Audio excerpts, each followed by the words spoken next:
natatawa ako dito, yung porn star na sino ngayon? Si Johnny Sins.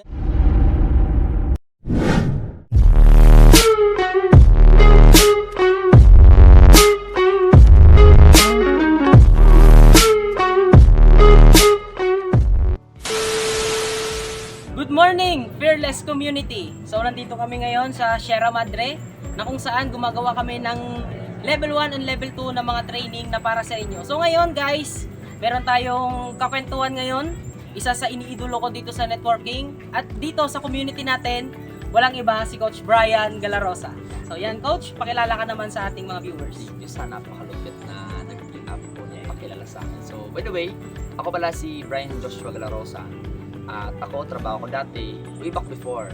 Isa akong 13 years na kargador at isa akong college criminology undergraduate. Tapos ka ng criminology or nag-training ka? Oo, nag-training talaga ako. Sumabak kami sa training. Way back, nag-aaral pa ako sa damuhan, sa putikan, at sa mga, sa dagat. At grabe pinagdaanan ko sa nung na-experience mo mag-training sa criminology, ano yung naano mo doon? Ano yung na-realize mo na bakit nag-turn to business ka? Like ganito. Isa sa mga realization ko sa buhay, that time, ganito kasi yun, masuggest ko. Nung time na in-offer sa akin yung ganitong opportunity, totally, ang nakita ko lang pera-pera eh.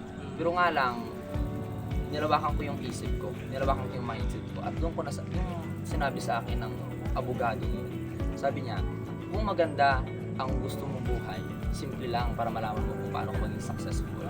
Sabi sa akin doon, titingnan mo lang daw yung tao na gusto mo yung buhay niya. For example, ako, criminology. Mag-aaral ako 5-year course.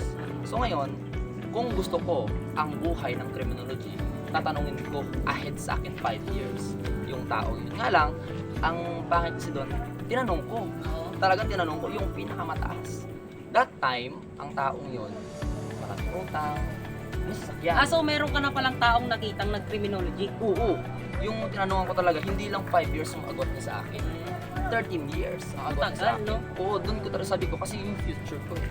That time, nang tinanong, nang na-realize ko kung ano yung buhay niya na pinakamataas pa na lang, hindi ko nagustuhan yung result. Alam mo bakit yung result?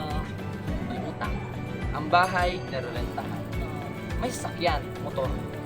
Tapos, hindi niya nabibili yung mga gusto niyang bagay sa buhay. Parang yung isang manager na, di ba na may nagkwento, isang manager na meron na daw siyang papalitan na posisyon. Di ba mas mataas pa sa manager. Ngayon, sabi niya, nakita niya raw yung buhay na papalitan niya ng posisyon, hindi niya raw nagustuhan kasi nagre-rent na ng tinitirahan. Wala pang sasakyan. Kaya ayaw niya din. So ganun din yung pala nangyari sa'yo. Biggest realization ko yan. Ngayon, ginawa ko, comparison para malaman mo. Tinignan ko yung buhay ng taong yung nag-offer sa akin. Sabi niya, abogado ako. Nag-aaral ako ng 10 years course. Tapos, ginagawa ko na to. Malaki kinikita ako. Pero bakit ito ginagawa? Isa sa mga nakabingwit sa akin din yung sinabi niya, yung time and financial freedom.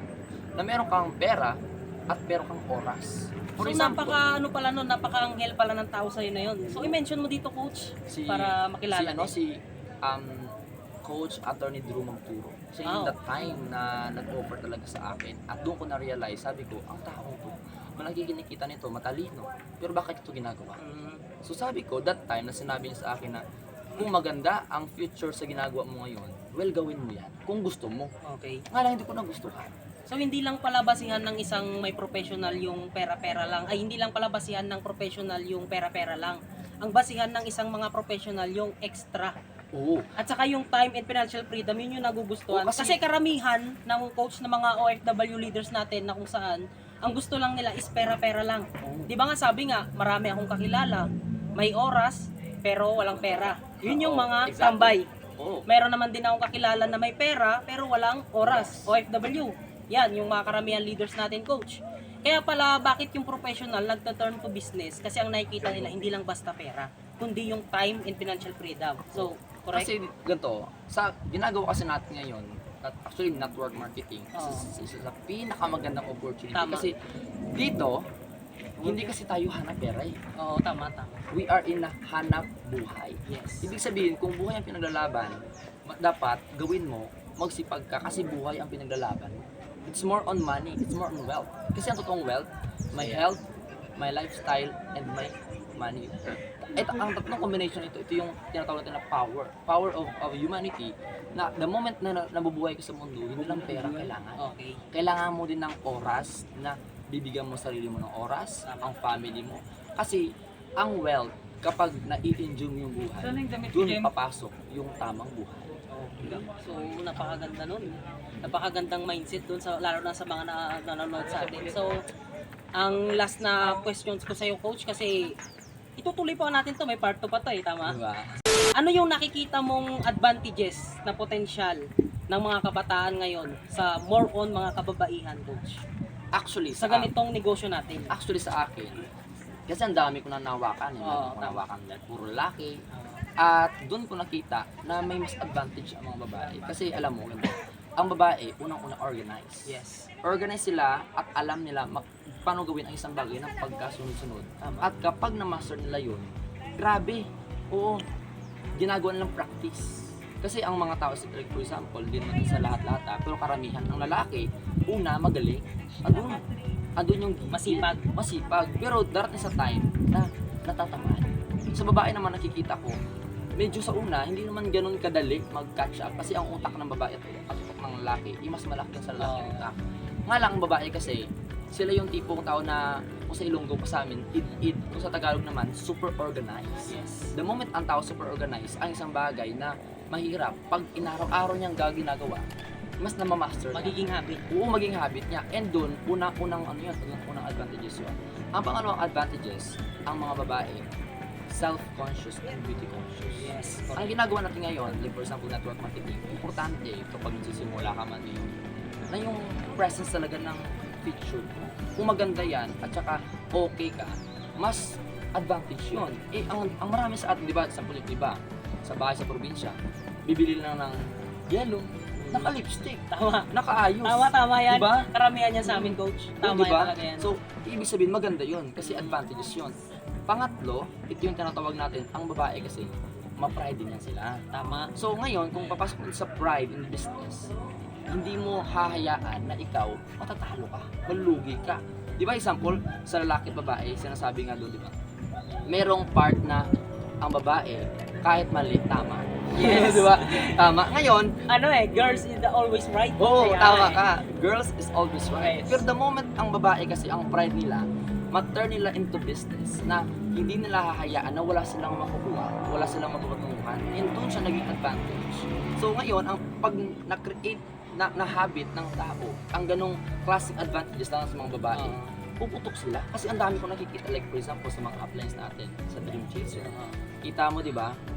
Grabe, sobrang naguguluhan ka sa mga ginagawa na paano nila pagkasunod-sunod.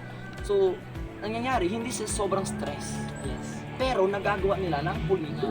Tapos ang malupit pa doon, kaya pang may gawin pa na extraordinary. So Tama. yun siya naging advantages sa lahat. Tama. Kasi nakikita ko rin sa mga kababaihan natin, Coach, na dito sa community natin na syempre babae, andyan pa rin yung emotion nila eh. Pero as a control your emotion, sabi nga sa babae, hindi yan mawawala yung emotion nila. So, syempre, darating pa rin yung time pag nag-emote yan sila, nandun na yung nawawala yung pagka-organize nila. Pero ang nakikita ko lang din sa mga kababaihan ngayon na kung saan, sa emotion lang talaga nagkakatalo. Oh, pero Tama. ganito. Pero masipag talaga. Masipag talaga. Mm. Ito so paano malaman kapag ang tao, ang babae lang ng mga babae, na makikitaan mo ng advantages or potential kapag nangyari ang emosyon. So, paano yung matatalo? Yes. So, una, para matalo siya, dapat ang tao ay marunong mag-set aside. Kasi ang mga babae, lalo na family, ang pag-uusapan, kapag sila gigil na, andun na, organized na. Pero pag the moment hindi sila marunong mag-set aside, malabo. So ngayon, ang unang ipapractice ng tao, lalo ng mga babae, in terms of relationship, marunong sila mag-set aside. Kasi kapag marunong ka mag-set aside at mayroon kang focus, laser light focus na ginagawa mo, ang isang bagay, kaya mong ibigay ang todo. So ngayon, ang mangyari, kasi set na sa mind mo, ang mangyari, ang puso mo, i-set aside mo din ang Ano yung number 2, Coach? So number 2, bukod sa set aside sa una, is yung word na sacrifice. Yes. So the moment kasi ikaw yung tipong tao na alam mo yung rule mo sa buhay, alam mo yung goal mo sa buhay, kaya mo kasi i-let go ang lahat. Kasi importante sa ginagawa natin na dapat meron kang tinatawag na marunong kang mag-sacrifice. Kasi ang isang bagay, kapag mayroong value yan, pinaghihirapan at kinakailangan mo magsakripisyo ng something to gain something. So ngayon, the moment ikaw nagsasakripisyo ka, alam mo kasi ang worth ng sinasakripisyuhan mo eh. Oo, tama. Lalo for example, ang mga babae, focus sa babae, sila, mabilis sila sa puso kasi doon sila naging imotera. Pero the moment sila mismo, alam nila ang ginagawa nila, ang sakripisyo, ang family, ang relationship, ang friends, ang mga mga back niya, past niya, gano'n, makakalimutan niya. So, kapag nakalimutan niya, alam niya yung ginagawa niya ngayon at alam niya ang presyo nito o ang reward nito pagdating ng panahon. Kaya isasakripisyo niya. Parang dugtong ko lang may sinasabi sa yung isang natatawa ako dito, yung porn star na sino ngayon, si Johnny Sins. Yan, Johnny Sins. May sinabi siya, ito yung marami talagang nagtatanong doon that time. Sabi doon sa tanong, hindi ka ba nahihiya yung trabaho mo? Siyempre. Oo, di ba? Labas. Diba, labas talaga lahat-lahat. So sabi niya, kapag hindi mo naintindihan yung sasabihin ko ngayon, talagang hindi mo ko maintindihan. Okay. So sabi niya, ano yung sagot? Sabi niya, the word risk versus reward. Kapag ikaw yung tipong tao, connected siya sa sacrifice, kapag alam mo yung reward mo, alam mo kung ano yung i-risk mo, ano yung itataya mo. Alam mo yung isusugal. Oo, isusugal mo. Okay. At ibibigay mo lahat. Isipin mo, for example, sa kanya, gano'n yung kanyang image sa tao. Pero sabi niya, okay lang.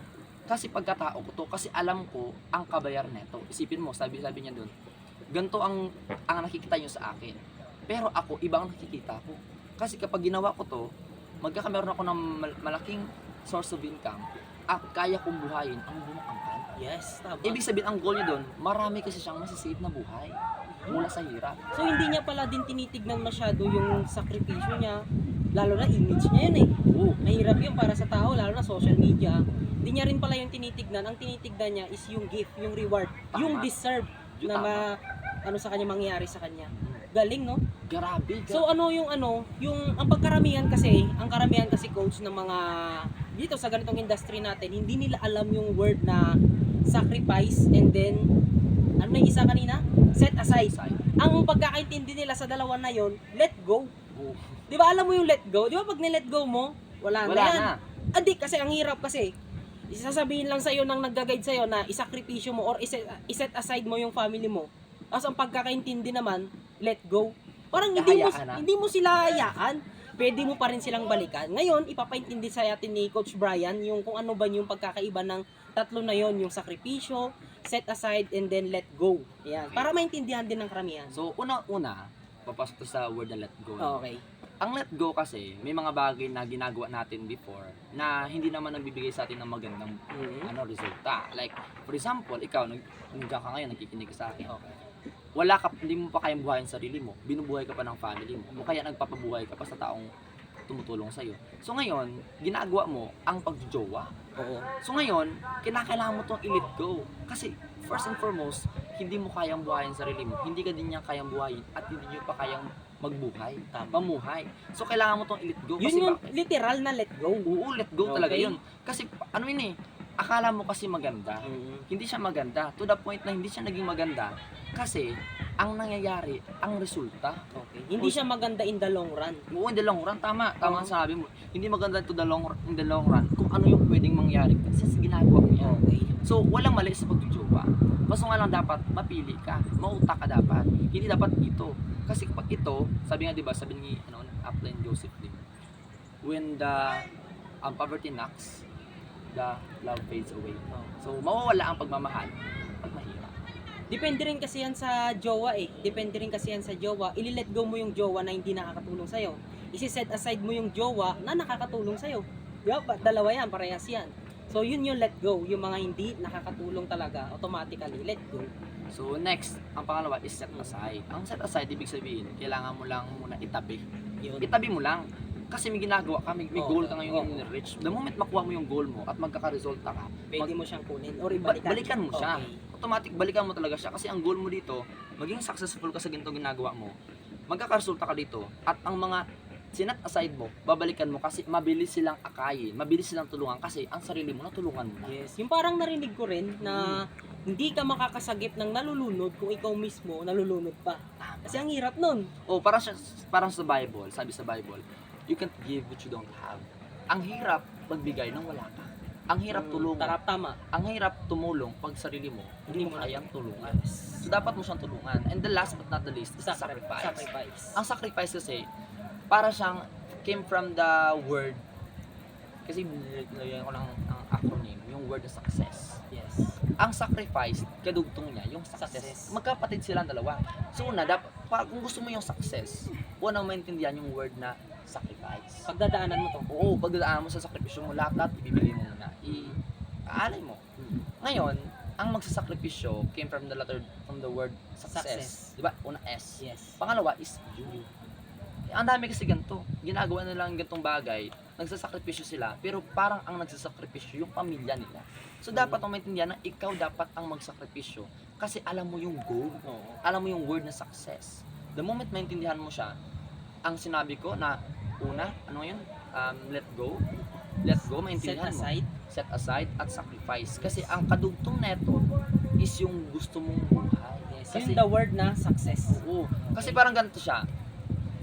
Ikaw, hindi ka tataya o hindi ka susugal kung alam mong hindi ka mananalo. So ngayon, kapag tinaya mo to, ang tatlong to, sure na sure tayo, pagdating ng panahon, may panalo ka. Oo, tama yan. Tama talaga yan, coach. So, ang karamihan kasi ngayon, parang yung galawan nila, play safe. Oo. Yun, Takot, diba? takot sila. Oo, di ba? Takot. So, yun na lang siguro, coach. Grabe. Dami namin natutunan sa'yo, coach. So, Fearless Community. So, napakinggan na natin si Coach Brian Galarosa. At I know na hindi pa ito yung last na video namin. So, meron pa tong mangyayari. Hindi lang to, tatlo, kundi mga susunod pa. At marami pa tayong pag-uusapan, guys. So, dito, panoorin mo lang ang aming podcast ni Coach Brian Galarosa. So, thank you. God bless. Happy Business Day. Bye-bye. Bye-bye.